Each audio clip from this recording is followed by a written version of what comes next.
風輕吹紅裙調情，手機響鈴來留名，在沿路上遇見到動情在背影，為我你心跳人最多，感覺又像浮遊夢境國度，將你十運檢點到。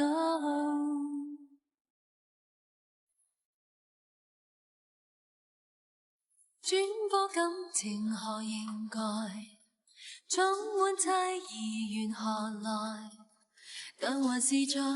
在等待，待情幻化開，若你已將我留腦海，把這遺味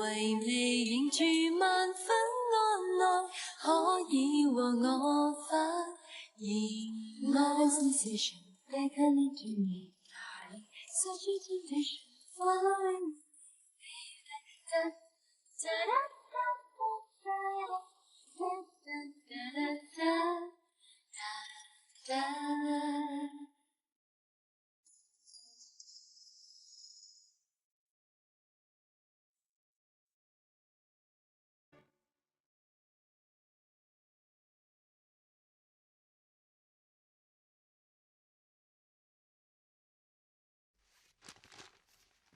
คุณหนูคะจะทานมื้อเช้าหรือยังคะรอคุณพ่อก่อนนายท่านไม่ค่อยลงมาสายแบบนี้ฉันขอขึ้นไปดูก่อนนะคะไม่ต้องหรอกซ้อ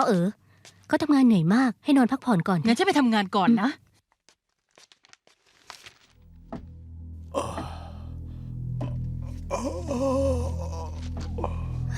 อรุณสวัสดิ์ค่ะอรุณสวัสดิ์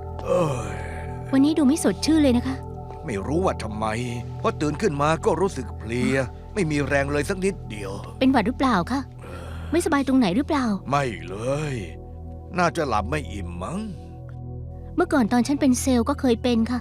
งานยุ่งลุกขึ้นมาไม่ได้นอนตั้ง2 อาทิตย์เรี่ยวแรงไม่มีฉันก็เลยเอาไตหมูลำไยแห้งเกากี้อ่างจ้อมาต้มเป็นซุปบำรุงพอกินแล้วนอนหลับถึงเช้าเลยค่ะแม่เป็นคนสอนให้ทำเหรอไม่ใช่หรอกค่ะ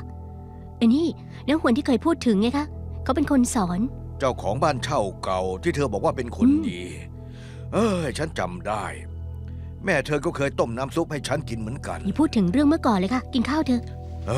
ฉันกลัวพนักงานรอเราไปประชุมนะร้าน800ฟุตที่ถนนปี้เจียทำเลดีมากราคากำลังขึ้นแต่ผมคิดว่าให้ราคาสูงเกินไปหน่อยเฮ้ยเราซื้อเข้ามาแพงเวลาปล่อยเช่าก็ต้องปล่อยแพงไม่ค่อยมีใครอยากเช่าเท่าที่ฉันคำนวณผลตอบแทนก็คงไม่เยอะเท่าไหร่คุณก้าวพูดถูกแล้วช่วงนี้ฮิตร้านเล็กๆเราร้าน800ฟุตแบ่งเป็น2ร้านหรือว่า4ร้านหรือไม่ก็เล็กกว่านั้นอีกหน่อยใช้เปิดเป็นร้านขนมร้านของหวานหรือไม่ก็ร้านค้าเล็กๆอีกอย่างร้านเรามีลูกค้าย่อยแบบนี้เยอะมากผมว่าผลตอบแทนน่าจะสูงขึ้นมาหน่อยฉันเองก็สนใจอยากทำโครงการนี้ค่ะอยากเรียนรู้จากคุณฉันทำการบ้านมาแล้วฉันท่องโครงการของบริษัทเราที่ผ่านมา3 ปีได้แล้วรู้ว่าต้องทำยังไงคะทุกกรณีไม่เหมือนกันหรอกต้องใช้ไหวพริบทุกครั้งบางครั้งต้องต่อกรกับลูกค้าแข่งความอดทนน่าเบื่อเหมือนกันนะฉันก็เคยเป็นเซลล์ค่ะต้องเรียนรู้จากลูกค้าตอนนี้ฉันหน้าด้านมากแล้ว แค่หน้าด้านยังไม่พอต้องมีแผนด้วยกัวเสียงเล่านิทานให้เขาฟังหน่อยสิ มีอยู่ครั้งหนึ่งผมต้องคุยกับลูกค้าก็เลยนัดเขาออกมาคุยพอคุยเสร็จแล้วก็เลี้ยงข้าวเขาแล้วจากนั้นก็เลี้ยงเหล้าแล้วก็คุยกับเขานานมากไม่เขาโทรศัพท์ไม่เขากลับบ้านคุยตลอดไม่เขาออกนอกเรื่องเลยเอาเป็นว่าตามตื้อเขาตื้อจนกว่าเขาจะโอเคแบบนี้เหมือนตำรวจสอบปากคำเลย ก็เหมือนกันนั่นแหละขอคารวะเป็นอาจารย์นะคะตัวเสียงโครงการนี้มีคู่แข่งหรือเปล่าเนอะมีครับบริษัทอสังหาเทียนจงชาร์ลส์ลิน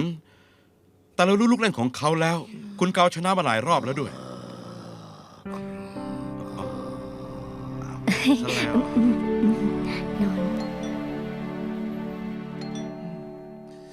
จะบอกนะว่าตายแล้วเอาหุยเอาหุยเอาหุยเอานี่ฮะมาหาผมเหรอทำอะไรถูบ้านไม่ถูในบ้านล่ะอยู่ว่างๆก็เลยหางานทำช่วยเพื่อนบ้านสักหน่อยก็ดีในบ้านถ้าทำเสร็จแล้วถูบันไดสักหน่อยคนอกหักนี่หว่า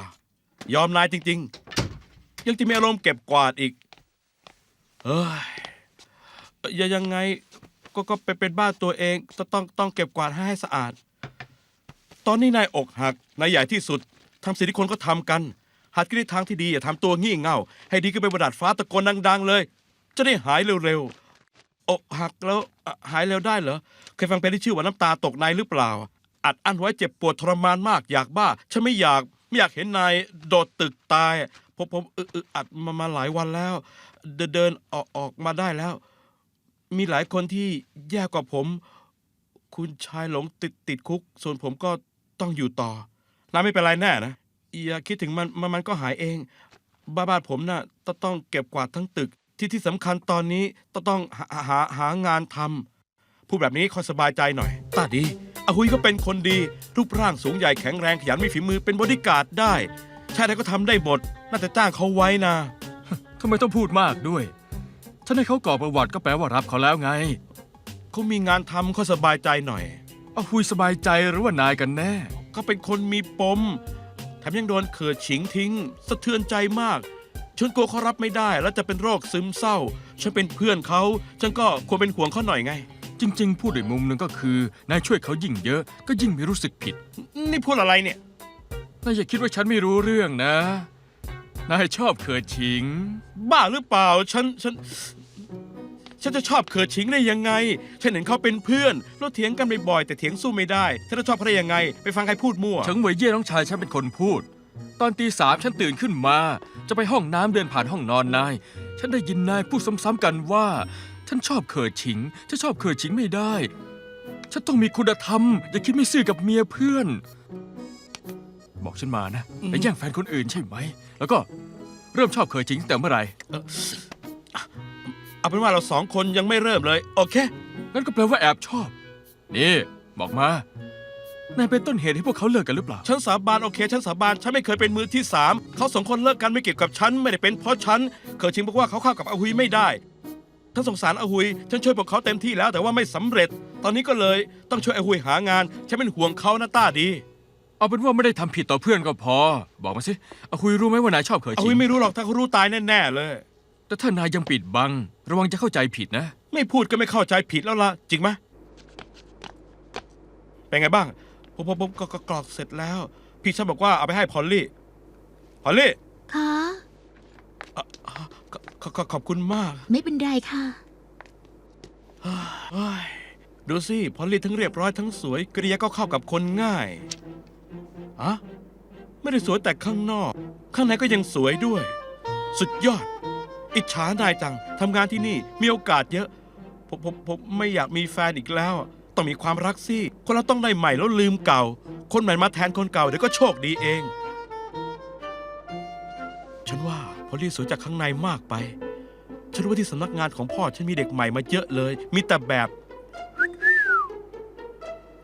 ไม่เอา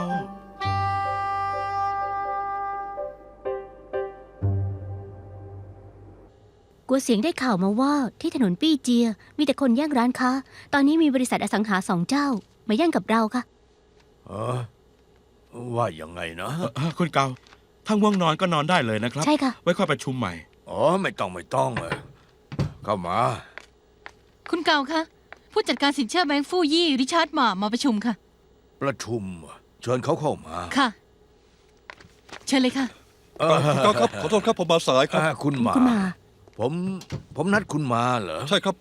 คุณหนูเกาโทรไปคอนเฟิร์มกับผมครับ จริงหรือเปล่า จริงค่ะ วันก่อนคุณพ่อให้ฉันโทรนัด ฉันก็จดไว้แล้วด้วยค่ะ เอ๊ะทำไมฉันถึงจำไม่ได้เลยล่ะ ไหนๆก็มาแล้ว ถ้าหากคุณเกาว่าง เราประชุมกันเลยไหมครับ นั่ง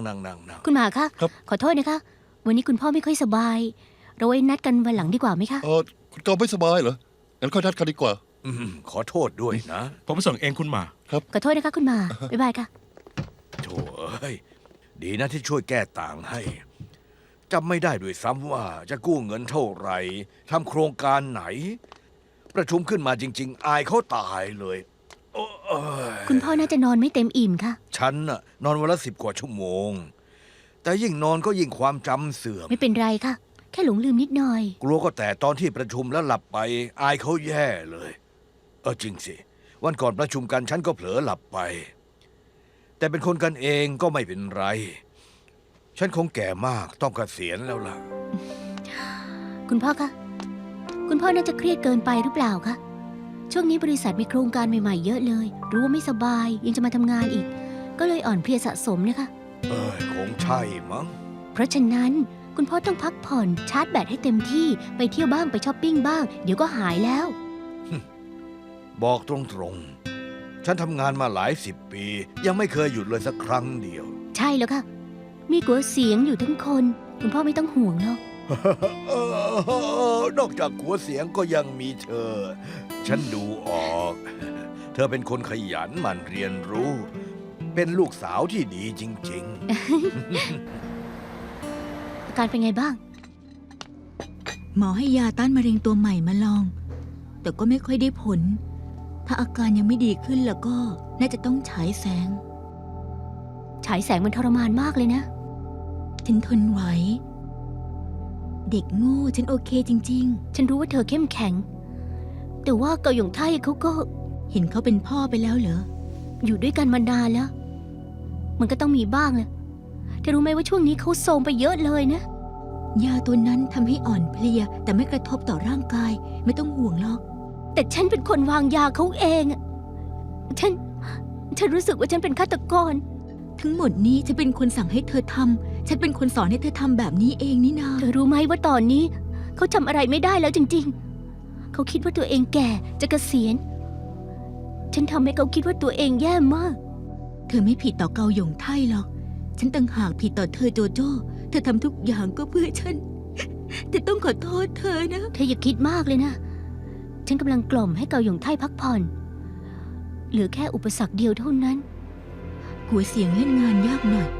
แต่ฉันจะหาทางเอง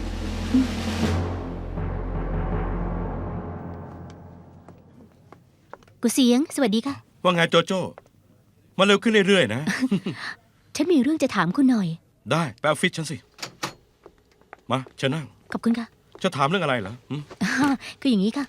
ฉันใช้โปรแกรม Excel คำนวณตัวเลขในสัญญาไม่เก่ง ก็เลยอยากให้คุณสอนหน่อย อ๋อ ใช้ Excel ทำงานโครงการไม่ยากเลย แค่ป้อนตัวเลขเข้าไปมันจะคำนวณยอดให้เอง โดยอัตโนมัติ ที่ เหรอ สำคัญ คะ ก็คือต้องใช้สูตรให้เป็น แล้วก็รู้วิธีทำตารางด้วย ขอโทษนะคะ คุณยิ่งอธิบายฉันก็ยิ่งไม่รู้เรื่องอะค่ะ อ้าว อันนี้นะ คุณเปิด Excel แล้วอธิบายได้ไหมคะ โอเค ไม่มีปัญหา ขอบคุ เล ณ ย ค่ะ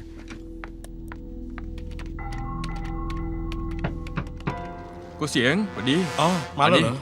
แซนด์วิชทูน่าชามะนาวชอบไหมว้ายกินมื้อเช้ามาแล้วเหรอ อ๋อ เข้าได้แล้ว จะสอนให้นะ ไว้บนโต๊ะเถอะนะ อ๋อ ขอบคุณค่ะ ดูนะ มีช่องว่างเยอะเลยเธอต้องระวังป้อนให้ถูกช่อง สปาเกตตี้ปลาทูน่า2 ที่ใส่กล่องนะ 80 เหรียญค่ะ อ๋อ ขอบคุณมาก นี่ กัวเสียงบังเอิญจัง มาซื้อข้าวกล่องเหรือกินด้วยกันสิ โจโจ้ยังอยู่ออฟฟิศ ซื้อไปกินกับเขานะ นายดูแลแฟนดีจังนะ แต่ฉันว่านายเป็นพนักงานที่เจ๋งมาก หืม ฉันเห็นนายออกมากินมื้อเที่ยง ไม่เคยถึง1 ชั่วโมงก็กลับไปทำงานเลย คุณเกาดีต่อฉันมาก ถ้าอู้งานรู้สึกไม่ค่อยดี ฉันเห็นนายสอนโจโจ้ก็ตั้งใจดี ก็เป็นว่าที่เจ้าของคนใหม่ ฉันแค่เลแข้งเลขา แต่จะว่าไปแล้วส่วนมากคุณหนูใหญ่นะมักจะสอนยาก ต้องขึ้นเงินเดือนให้นาย บอกตรงๆนะ คุณหนูใหญ่คนนี้ไม่เหมือนกัน เขาไม่วางมาก แถมขยันตั้งใจเรียนฉลาดด้วยนะ ฉันโอเค ฉันสอนแล้วสบายใจ เขาอยากช่วยพ่อเขาก็เลยตั้งใจเรียนมาก ผู้หญิงแบบนี้หายากมากนะ คงอยู่กับคุณเกาบ่อยๆ ก็เลยซึมซับ คนที่เพิ่งรู้จักคุณเกาก็จะคิดว่าเขาเป็นแบบเศรษฐีป่าเถื่อน เป็นคนหญิงมนุษยสัมพันธ์แย่ แต่ถ้ารู้จักเขามานานมาก ฉันรู้ดี เขาเป็นคนเก่ง แถมยังมีน้ำใจเอ็นดูลูกน้อง ทำงานให้เขาจนตายฉันก็ยอม คุณเกามีอิทธิพลต่อนายมากเลย อื้อหือ สปาเกตตี้ทูน่าค่ะ ขอบคุณครับ ช่วยไม่ได้เรียนจบงานแรกก็ทำที่บริษัทนี้เลย เริ่มจากไม่เป็นอะไรสักอย่าง จนตอนนี้ไม่มีใครไม่รู้จักกัวเสียง เป็นเพราะคุณเกาเขาสอนดี แปลว่าคุณเกาเป็นพ่อของนายคนหนึ่งเลย กล่องเสร็จแล้วครับ อ๋อขอบคุณมาก นี่ไปก่อนนะ อืม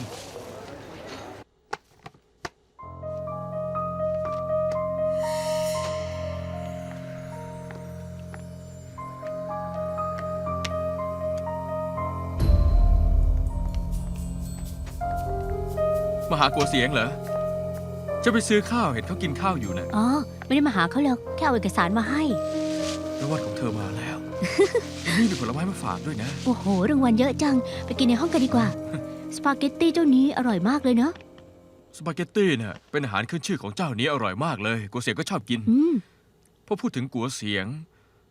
ไว้ใจได้จริงๆฉันคุยกับเขาพักหนึ่ง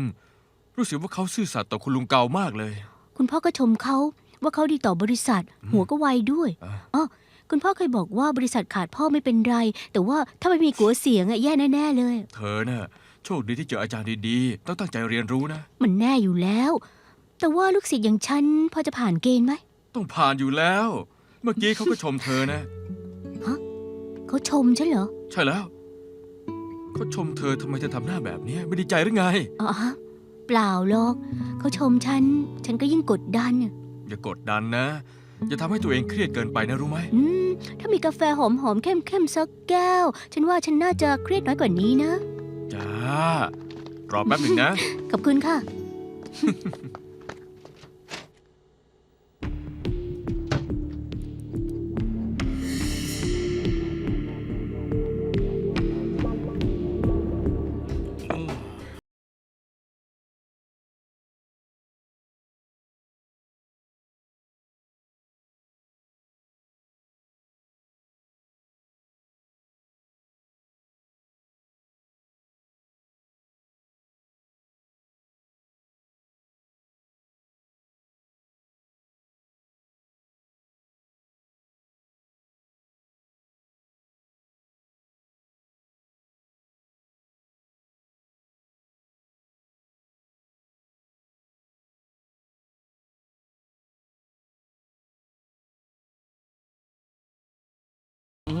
มารยาทซามเพิ่งมาก็ไล่แขกแล้วบ้าหรือเปล่าเนี่ย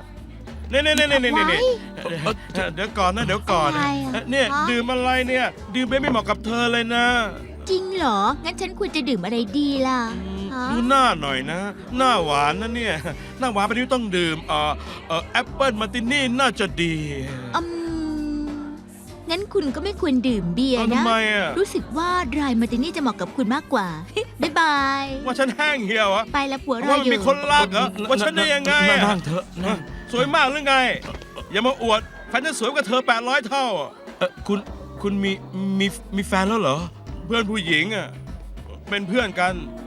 ใช่แฟนป่ะผมถามคุณย้อนถามผมเหรอ ไม่ใช่สักหน่อย จบตั้งแต่ยังไม่เริ่ม เลิกกันตั้งแต่ยังไม่คบเขานับด้วยเหรอ ล้มเหลวใช่ไหมล่ะ นี่คุณรักเขาข้างเดียวเหรอแล้วรักข้างเดียวไม่แปลกหรอก ที่สำคัญคือบอกเขาคุณชอบเขายังไงก็จะรอเขาบอกเขาแบบนี้ก็พอแล้ว นายพูดถูกนะ ฉันควรจะบอกเขาไปเลยว่าฉันคุณทำไมฉันกล้าไม่ไหวแล้วนี่โอ้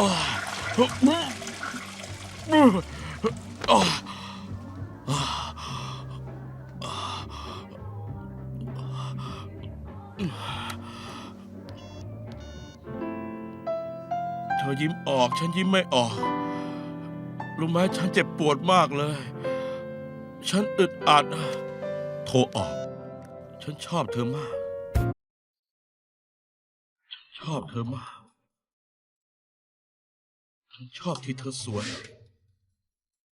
ชอบที่เธอช่วยคน ชอบที่เธอมีสไตล์ คุยกับเธอแล้วสบายใจ วุ้ยเยี่ยวุ้ยเยี่ย เกิดฉิงอยู่ในสาย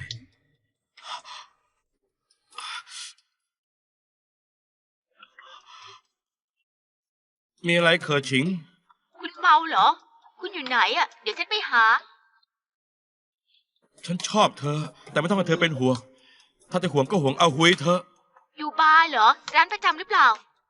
ไม่ต้องมาหาฉัน ไปหาเอาหุยเธอะฉันชอบเธอข้างเดียวก็พอ เข้าใจไหม เราสองคนไปไม่ได้เราเข้าใจไหม วางสาย คุณคุยกับเขิดฉิงใช่ไหมนายเป็นใครอ่ะ คุณแอบชอบเขิดฉิงใช่ไหมพูดอะไรไม่รู้เรื่อง อย่ามาแกล้งเมา ฉันมาไม่เกี่ยวกับใครเว่าทำอะไรฉันอะสั่งหรือยังเฮ้ยจะบ้าเหรอ คุณชอบเคอชิงเคอชิงใช่ไหมนายได้ยินเหรอ พวกคุณเป็นอะไรกัน ไม่ได้เป็นอะไร นี่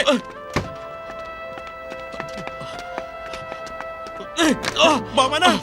คุณชอบเคอชิงใช่ไหมฉันไม่รู้ คุณกับเขามีอะไรกันเหรอฉันไม่รู้ แบบนี้เลยเพื่อนรักกันเนี่ยฉันไม่รู้ผิดต่อนายหรือเปล่าเอาเป็นว่าฉันขอโทษ คุณดีต่อผม เป็นห่วงผมเพราะคุณสองคนชอบกันเมาเขาเป็นห่วงคุณ เป็นพ่อมีอะไรกันแล้ว เขาเข้ากับคุณได้ก็เลยเข้ากับผมไม่ได้ใช่ไหม ฉันขอโทษนายไปแล้ว แค่ขอโทษก็พอเหรอ ผมต่อยคุณสักหมัดแล้วขอโทษได้ไหมล่ะ อย่าต่อยหน้า หยุดนะ นี่โหหยุดเดี๋ยวนี้ หลบไป ถ้าจะต่อยก็ต่อยฉัน เป็นไงบ้าง สองคนนี้ต้องมีอะไรกันแน่ มีหรือเปล่าก็ไม่เกี่ยวกับนาย อีกอย่างนายไม่ควรทำร้ายเขาแบบนี้ ดูเธอสิแขกเขามากเลย แล้วถ้าฉันโดนเขาต่อยเธอจะปกป้องฉันแบบนี้ไหม เราสองคนเลิกกันไม่เกี่ยวกับคนอื่น มันเป็นเรื่องของฉันกับนาย นึกว่าฉันโง่เหรอฉันไม่เชื่อเธอหรอก เราไม่มีอะไรกันเลย ฮะ เป็นไงบ้าง พวกเธอเราหัวกันหลอกฉันแต่แรก คือ เธอร้ายมากเฮ้ย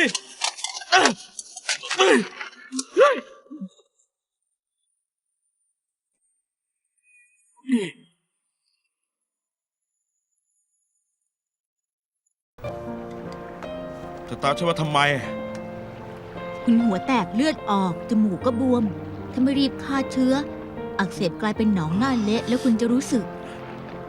ฉันกลัวเธอแล้ว อย่ายุ่งกับฉันไปหาอาหุยไป ฉันเลิกกับอาหุยแล้ว ไม่ควรตอแยกันต่อไป แต่เธอไม่ควรมาตอแยกับฉัน คุณบอกว่าชอบฉัน ฉันก็ชอบคุณ ซับซ้อนชะมัดเลย ถ้าอาหุยได้ยิน มีคนตายแน่ ฉันบอกไปแล้ว ฉันเลิกกับอาหุยเป็นเรื่องของฉันกับเขา ฉันชอบคุณมันก็เรื่องของฉันกับคุณอาหุยต้องการเวลา เราก็ต้องการเวลา ขอเวลาฉันหน่อย แล้วเราจะได้อยู่ด้วยกัน อย่าดีกว่า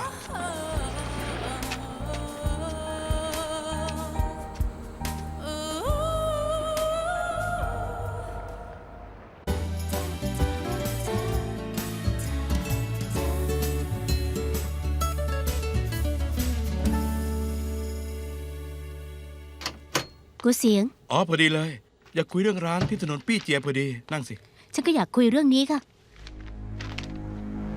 คุณช่วยอธิบายมาหน่อย ราคาประมูลอยู่ที่ 58 ล้าน อย่าลืมทำตามสัญญานะ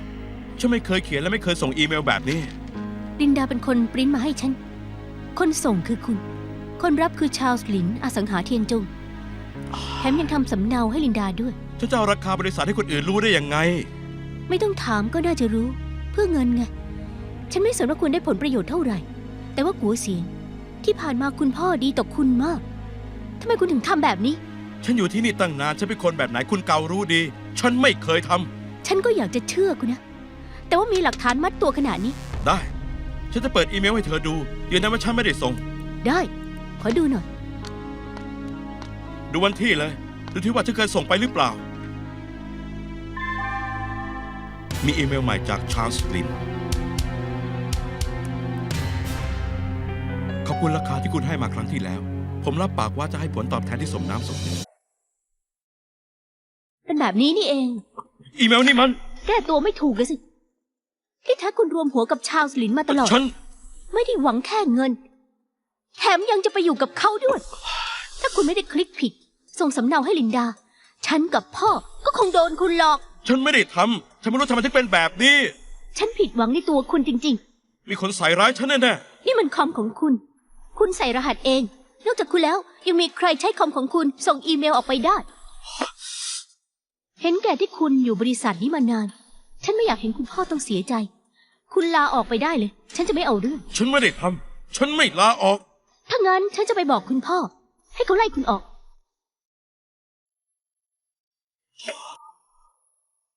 ฉันไม่อยากทำแบบนั้นแล้วค่ะ แต่ตอนนี้หลักฐานมัดตัว ถ้าไม่ไล่เขาออกก็ไม่มีวิธีอื่นแล้ว ขอโทษนะคะคุณพ่อ ฉันเคยให้โอกาสไปแล้วครั้งหนึ่งฮะทำอีกแล้วเหรอ แถมยังหนักกว่าเดิมอีก กัวเสียงเคยทำผิดเหรอ อ๋อมันนานมากแล้ว แต่ตอนนั้นเป็นช่วงที่เขาหาเงินผ่อนบ้าน หลังจากนั้นเขาก็อยู่ในกรอบ แถมยังช่วยฉันดี ฉันก็เลยไม่ว่าอะไร เพราะคุณพ่อคอยเฝ้า เขาก็เลยไม่กล้าทำแต่ครั้งนี้เห็นชัดว่าคุณพ่อไม่อยู่ที่บริษัท เขาก็เลยทำอีก คนคนนี้เจ้าเล่ห์มากค่ะ แต่ทุกครั้งที่ฉันคุยกับเขา เขาบอกว่าขอบคุณคุณลุงเกา ดูออกยากมากว่าเขาไม่ซื่อสัตย์ต่อคุณลุง ถ้าไม่เห็นอีเมลเองกับตา ฉันก็ไม่เชื่อว่าเขาเป็นคนแบบนั้น คนน่ะมีความโลภอยู่แล้ว ผลประโยชน์ล้วนๆ ครั้งก่อนฉันไม่เปิดเผย เป็นเพราะว่าเราอยู่กันมานาน จะบอกว่าเป็นลูกน้องก็ดี ลูกศิษย์ก็ได้ ยังไงก็ผูกพันกันมากเฮ้ยช่างเถอะช่างเถอะอย่าพูดถึงเขาเลย ยังไงเขาก็เป็นคนนอก ตอนนี้คนที่ฉันไว้ใจที่สุดก็คือนาย2 คนอะ ไม่ต้องห่วงค่ะคุณพ่อ ฉันจะตั้งใจดูแลบริษัทค่ะ แต่ทั้งบริษัทพึ่งเธอคนเดียว ประสบการณ์ก็อย่างน้อย เอาอย่างนี้ ถ้ามีอะไร ก็ถามหวยสิ้นเขาฮะนี่หวยสิ้น ฮะ ต้องเหนื่อยหน่อยนะฮะ ไม่ต้องห่วงครับคุณลุงเกา ผมช่วยโจโจ้อยู่แล้ว อืม เวยสิ้น สำนักงานของคุณก็ยุ่งพอแล้วไหนจะต้องดูแลบริษัทคุณพ่ออีก นึกว่าเป็นมนุษย์เหล็กเหรอคะ เอางี้ไหมคะคุณพ่อ นะ เราให้ลินดาประกาศโฆษณารับสมัครงานดีไหมคะ ดูเขาสิ เป็นห่วงนายขนาดไหนนะ ฉันมีความคิดดีๆ ไหนๆก็จะแต่งงานกันอยู่แล้ว แต่งตอนนี้เลยดีไหมฮะนี่ข้อแรกช่วยแก้ชงได้ ข้อ2พวกเธอจะได้เห็นหน้ากันทุกวัน เธอเองนะก็ได้ดูแลเขา เขาน่ะ ก็มาช่วยงานเธอ ใช่ไหมล่ะเวยซิน คุณลุงเกา ผมกับโจโจ้คุยกันไว้แล้ว แต่ว่าเรายังไม่รีบแต่งครับ เอ๊ะแต่ว่าพ่อตาอย่างฉันรีบนี่นะ โจโจ้ คุณพ่อ เออ ขอลงไปดูก่อนว่าซ้อทำมื้อดึกเสร็จหรือยังนะคะ นี่เฮ้ย เวยซิน ช่วยเฝ้านางหนูไว้ให้ฉันด้วยนะกัวเสียงไม่อยู่แล้ว บริษัทต้องพึ่งเขา ซึ่งบริษัทนี้นะฉันหวังให้นายไปช่วยเขาดูแล เข้าใจไหม เข้าใจครับ ไม่ต้องห่วง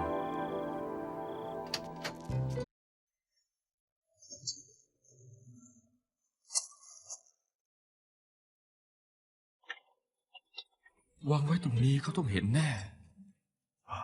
แล้วจะรู้ไหมว่าฉันเป็นคนให้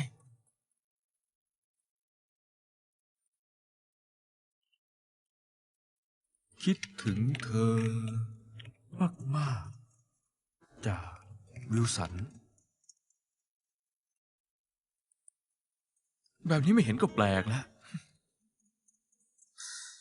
แต่ว่าหวานเกินไปหรือเปล่าเนี่ย ไม่เอาดีกว่า ลบทิ้ง คลิปของกัวเสียง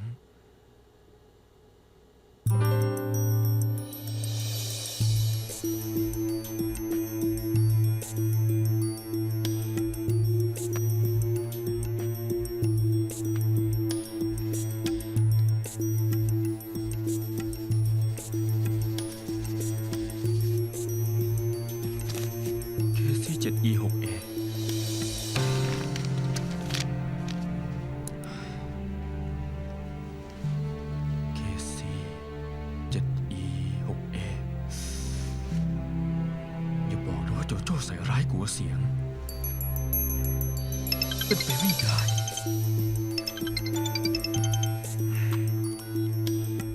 ฮัลโหล ทำไมเพิ่งรับสายคะ อ๋อ ทำงานอยู่นะ 4 โมงคุณว่างไหม ลูกค้าเลื่อนเวลานัด ฉันพาคุณพ่อไปหาหมอไม่ได้ ช่วยหน่อยได้ไหมคะ ได้ โอเค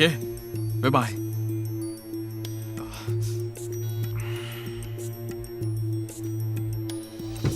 ขอบใจมากเลยนะ เฮ้ย ไม่รู้ว่าทำไม เดินไม่กี่ก้าวขาก็อ่อนอยากนอนอย่างเดียวเลยโอ้โอ้ ตรวจร่างกายรู้อาการแล้วเดี๋ยวก็หายครับ ได้ยาแล้วเดี๋ยวผมไปส่งนะ ขอบใจขอบใจ กูเสียง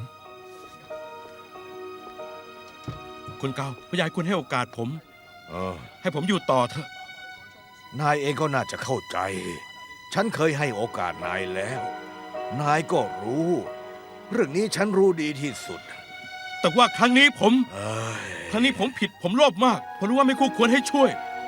แต่อยากให้คุณเขาเห็นการที่ผมอยู่มาหลายปีช่วยบริษัทเต็มที่สร้างผลงานมากมาย เฮ้ยพอแล้วรู้อย่างนี้ตั้งแต่แรกก็ไม่น่าจะทำฉันไล่นายออกไปแล้ว อีกอย่างตอนนี้โจโจ้เป็นคนดูแลบริษัท ขอแค่ได้อยู่ต่อ เฮ้ย เป็นคนทำความสะอาดก็ได้ เอ๊ะ ผลสบายจะไม่ทำผิดอีกแล้ว มาลุกขึ้น ถ้าผม ลุก ทำ ขึ้น ผิดแต่ผมติดคุกได้เลย ลุกขึ้น คุณเกาให้โอกาสผมสักครั้งเถอะ ลุกขึ้นมาก่อนลุกขึ้น ทำไมรับปากผมไม่ลุกขึ้นหรอก ได้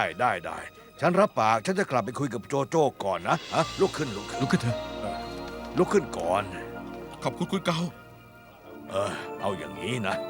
นายกลับไปก่อนนะฮะแล้วฉันจะโทรหานายเอง งั้นผมไปก่อนนะ อืม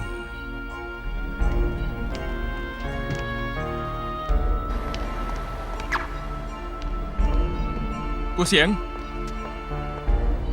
คุณเกาให้นายมาหาฉันเหรอ ไม่ใช่ ฉันจะมาถามนายให้รู้เรื่อง จะถามเรื่องอะไรนะ พนักงานบอกว่านายไม่ยอมรับว่าเรื่องนั้นเกี่ยวข้องกับนาย ยืนยันว่ามีคนใส่ร้ายนาย แต่เมื่อกี้ทำไมนายถึงยอมรับผิดต่อหน้าคุณลุงเกา คนที่นายพูดถึงก็คือคุณหนูเกาใช่ไหมฉันว่าเขาคงเล่าให้นายฟังทั้งหมดแล้วล่ะเขามีหลักฐาน คุณเกาเชื่อใจเขา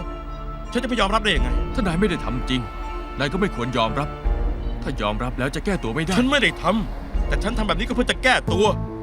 ถ้าฉันไม่กลับเข้าไปก็ไม่มีโอกาสยืนยันว่าฉันบริสุทธิ์ นายสงสัยว่ามีคนใส่ร้ายนาย ฉันว่าคนคนนั้นก็คือคุณหนูเก่า ทำไมถึงคิดว่าเป็นเขา นายสองคนเข้ากันดีมากเลยโจโจ้บอกฉันว่านายตั้งใจสอนเขา ก็จะใส่ร้ายนายทำไม ดูผิวเผินแล้วเขาให้เกียรติฉัน เกรงใจฉันมาก ตอนแรกฉันก็คิดเหมือนนายเขาจะใส่ร้ายฉันทำไม แต่ลองคิดดูเขาคงคิดว่าถ้าฉันอยู่ต่อจะเป็นเส้นหนามกับเขา มีคนเห็นเขาเข้าออฟฟิศฉันตอนที่ฉันไม่อยู่ มาหาตัวเสียงเหรอ ไม่มีใครรู้ว่าเขาทำอะไรบ้าง แต่แล้วมีอีเมล2 ฉบับปรากฏในคอมของฉัน สุดท้ายฉันก็โดนไล่ออก ต่อให้ที่นายพูดเป็นความจริง แต่ทำไมเขาต้องไล่นายออกด้วยเหรอ นายขัดขาเขาเลยนายขัดขาเขาโกงเงินบริษัทเลยบริษัทของพ่อเขานะ สักวันก็ต้องเป็นของเขา เขากลัวว่าสมบัติจะไม่ได้เป็นของเขาคนเดียว ตอนนี้คุณชายหลงติดคุก คุณเกาสุขภาพไม่ดี พอฉันออกไปเขาอยู่บริษัทไม่มีคนคุมจะทำอะไรก็ได้ โจโจ้รู้ว่าคุณลุงเการักเขามาก วันข้างหน้ามีอะไร ก็ต้องแบ่งให้ทั้งพี่และน้อง เป็นไปไม่ได้ที่จะไม่ให้คุณชายหลง เขาอาจจะอดใจไม่ไหว เขาอยากได้สมบัติเร็วๆ กำเอาไว้ในมือ เมื่อก่อนคุณชายหลงก็เป็น หรือเขาอาจจะโลภมากกว่าที่จะสมบัติไว้ทั้งหมด ไม่ให้คุณชายหลงเลย บอกตรงๆ ฐานะของคุณหนูเก่าเขาอยากหาเงินเยอะๆ สร้างความมั่นใจให้กับตัวเองมันก็ไม่แปลกเวยซินเรารู้จักกันมาตั้งนาน ฉันรู้ว่านายเป็นคนซื่อสัตย์ ไม่งั้นฉันไม่พูดกับนายเยอะขนาดนี้หรอก ฉันบอกเลยว่าคุณหนูเก่ามีปัญหา แต่ว่านายไม่เชื่อก็ได้ หรือจะเอาคำพูดของฉันไปบอกเขาก็ได้ แต่ฉันก็จะไปทำงานที่บริษัท ฉันจะอยู่ต่อให้สืบความจริงไม่ได้ อย่างนั้นฉันก็เฝ้าแทนคุณเกาได้ แม่ให้เขาทำผิด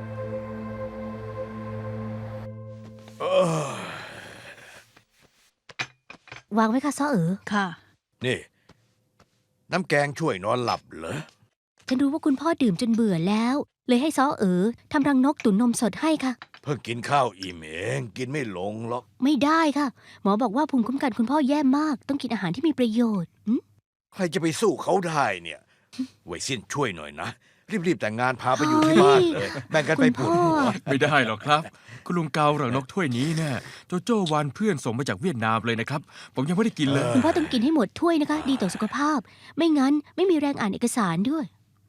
โอ้โห เยอะจังเลย ใช่ค่ะรอให้คุณพ่อเซ็นชื่อ เมื่อก่อนกูเสียงอยู่ยังมีคนคอยทำแทนคุณลุง ตอนนี้เขาไม่อยู่แล้ว เธอคนเดียวทำไหวไหม งานที่บริษัทฉันเป็นหมดแล้ว ฉันว่าฉันทำไหว วันนี้กัวเสียงมาหาฉัน เขาบอกว่ารู้ผิดแล้ว เขาคุกเข่าขอร้องขอโอกาสอีกครั้งหนึ่ง คุณพ่อ อย่าใจอ่อนเพราะคนแบบนั้นสิคะ กัวเสียงอยู่กับฉันมาหลายปี ไม่มีความดีก็มีความชอบ บริษัทยงไทเก่าประสบความสำเร็จได้ก็เพราะเขา เอ๊ะ แม้แต่เวยเซียนก็คิดว่าเขาสำนึกผิดแล้ว ใช่แล้ว ฉันก็ว่ากัวเสียงรู้สึกผิดแล้วจริงๆ คิดเห็นด้วยที่จ้างกัวเสียงอีกครั้ง แต่ไม่ต้องให้เขาทำตำแหน่งเดิม ไม่ต้องให้เขาทำงานที่สำคัญมาก จะได้ไม่มีโอกาสโกงบริษัทไง ถ้ายังเป็นห่วงอยู่ก็เอาอย่างนี้ ให้เวยซินเป็นที่ปรึกษาเลยสิ มีคนมาช่วยดู จะได้ไม่ต้องห่วง อ๋อ ไม่ต้องหรอกค่ะ ก็ได้ในเมื่อพูดกันขนาดนี้ขอคิดดูก่อนว่าจะให้เขารับตำแหน่งไหนดี ม แต่บอกตรงๆนะคะว่าไม่เห็นด้วย ไม่ต้องใจร้อนไปหรอกค่อยๆคิดดูนะ อืม ฮะมาเอาเอกสารมานี่มา ค่ะ อ่าเอ้ย เซ็นชื่อตรงนี้ค่ะ คุณพ่อ อืม คุณพ่อ คุณลุงเกา คุณพ่อ หืมเหรอเอ้ยฉันหลับไปอีกแล้วเหรอ คุณลุงเกาเหนื่อยมากแล้วพรุ่งนี้ค่อยเซ็นเถอะ คุณพ่อ อืม ฉันไม่อยากเห็นคุณพ่อเหนื่อยขนาดนี้ ถ้าพ่อไว้ใจฉันแล้วก็ ให้ฉันเป็นประธานบริษัทเลยก็ได้นะคะ จะได้ดูแลทุกอย่างเอง ก็ดีเหมือนกัน สักวันบริษัทก็ต้องเป็นของเธอเอ้ยยาที่หมอหลีให้มาไม่ได้ผลเลยไม่รู้ว่าเมื่อไหร่ถึงจะหายดีได้เนี่ย ยกบริษัทให้เธอเร็วๆ จะได้รับช่วงต่องานบริหารก็ดีเหมือนกันนะ ดังนั้นคุณพ่อต้องพักผ่อนมากๆ จะได้หายเร็วๆค่ะ อืมพรุ่งนี้จะให้ลินดาเรียกประชุมพิเศษ บอกทุกคนไปเลย ว่าต่อไปให้เธอดูแลบริษัท อืม ฉันจะได้เกษียณปล่อยให้ลูกสาวกับลูกเขยทำงานแทนฮะ คุณพ่อเหนื่อยแล้ว จะพาไปพักผ่อนนะคะ ไม่ส่งนะคะ คุณกลับเอง ได้ โอ้ยเส้น ไปค่ะ พักผ่อนนะครับคุณลุงเกา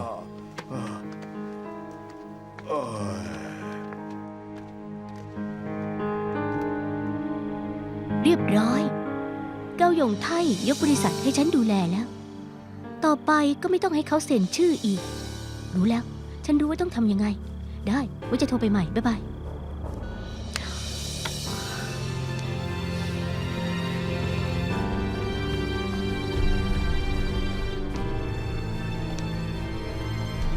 โจโจ้ ยังไม่กลับอีกเหรอคะ เปล่าหรอกฉันกลัวว่าเธอทำเอกสารคนเดียวแล้วจะเหนื่อย ก็เลยมาช่วย ไม่เป็นไร ตาคุณน่ะเป็นหมีเพนด้าแล้วรีบกลับไปนอนเถอะอ่ะทำไม คิดถึงฉันเหรอ ฉันอยากบอกเธอ ไม่ว่าเธอเจอปัญหาอะไร ฉันก็จะช่วยเธอ ขอแค่เป็นเรื่องดีต่อเธอ ฉันทำหมด เป็นอะไรคะ เป็นอะไรของคุณเนี่ย ฉันก็ไม่รู้ รายชื่อผู้ติด แต่ ต่อ ว่าวันนี้ฉันเคยจริงอยากบอกเธอว่า ไม่ว่าวันข้างหน้าจะเกิดอะไรขึ้น ฉันจะไม่ทิ้งเธอไปไหน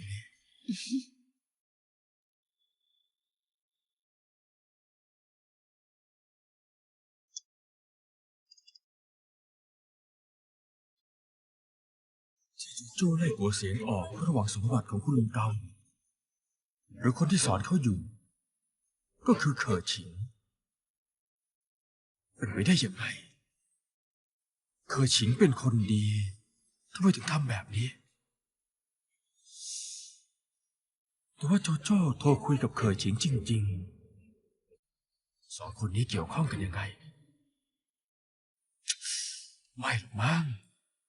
ฉันกดปุ่มผิดหรือเปล่านะ แจ้งเตือนชำระค่าโทรรวม142 เหรียญ4 เซนต์ มือถือใช่บันทึกมือถือของโจโจ้ เครือข่ายเฟิร์นสู้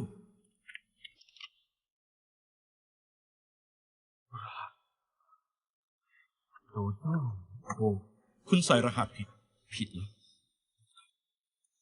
คุณใส่รหัส ไม่ใช่ ชื่ออังกฤษกับวันเกิดไม่ใช่รหัสอะไรของเขาเนี่ยเดายากจัง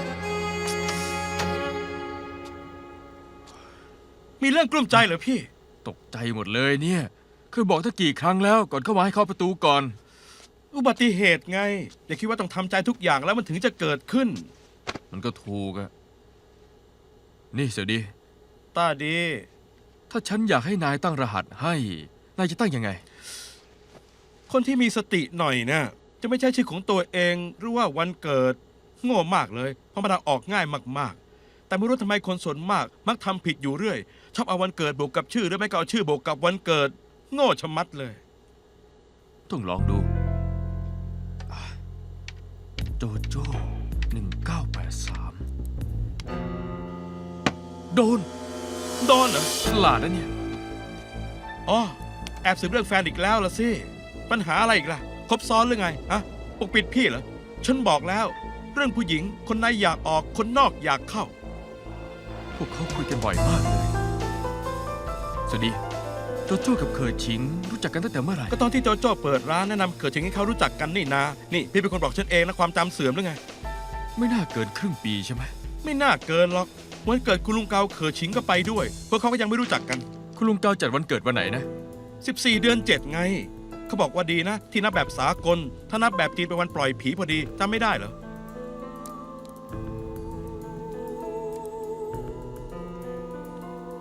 14 เดือน 7 ที่แท้วันนั้น พวกเขาคุยกันตั้งหลายครั้งเลย ส่งข้อความกันไหม มีจริง ๆ ด้วย พวกเขารู้จักกันก่อนตั้งนานแล้ว ในงานวันเกิดแอบโทรหากันตั้งหลายรอบ ส่งข้อความด้วย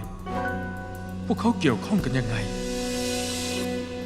ที่เรียกมาประชุมกัน เพราะมีเรื่องสำคัญมากที่จะประกาศให้รู้ผมนะอายุมากแล้ว สุขภาพก็เริ่มจะมีปัญหา ผมก็เลยจะให้โจโจ้มารักษาการแทนผม นับตั้งแต่วันนี้ ไม่ว่าจะงานใหญ่หรือเล็ก ให้โจโจ้ตัดสินใจคนเดียวเลยก็แล้วกันนะแล้วก็เหล่าเหลียง อ๋อ คุณติดต่อกับทางแบงค์ทำเอกสารให้ชัดเจนนะ ต่อไปถ้าต้องโยกย้ายทุนสำรอง ต้องออกเช็คบ้าง ก็ให้โจโจ้เซ็นชื่อคนเดียวก็พอฮะ ได้ครับคุณเก่า ฉันเพิ่งเริ่มงานใหม่ ยังต้องเรียนรู้อีกมาก ช่วยชี้แนะด้วยนะคะ ขอโทษนะครับผมมาสาย เวยซินเราประชุมกันอยู่ ฉันรู้แล้ว คุณลุงเกาผมอยากให้คุณอนุญาตให้ผมมาเป็นที่ปรึกษาบริษัท ให้ผมได้เป็นส่วนหนึ่งช่วยเหลือโจโจ้ ฉันบอกแล้วไงว่าฉันทำคนเดียวได้ อย่าดื้อสิเรากำลังจะแต่งงานกัน อีกไม่นานก็จะเป็นผัวเมียกัน งานของเธอ ฉันจะช่วยแบ่งเบาให้อีกแรงหนึ่ง เอาละฉันบอกแล้วว่าดูคนไม่ผิด ตอนนี้มีว่าที่ลูกเขยมาช่วย ฉันยิ่งสบายใจ เอาเป็นว่าฟังให้ดีนะ ต่อไปงานเล็กงานใหญ่ในบริษัท ไม่ต้องมาถามฉัน เอาเป็นว่าให้เวซินกับโจโจ้เซ็นชื่อคู่กันก็พอ นี่เหล่าเหลียง อย่าลืมละเรื่องแบงค์นะเพิ่มชื่อเวซินเข้าไปด้วยล่ะ ได้ครับ ฮะ คุณเก่า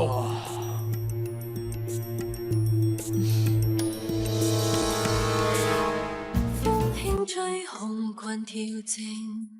手機響鈴來留名，在沿路上遇見到，動情在背影，為我你心跳人最多，感覺又像浮遊夢境國度，將你神魂劍顛倒。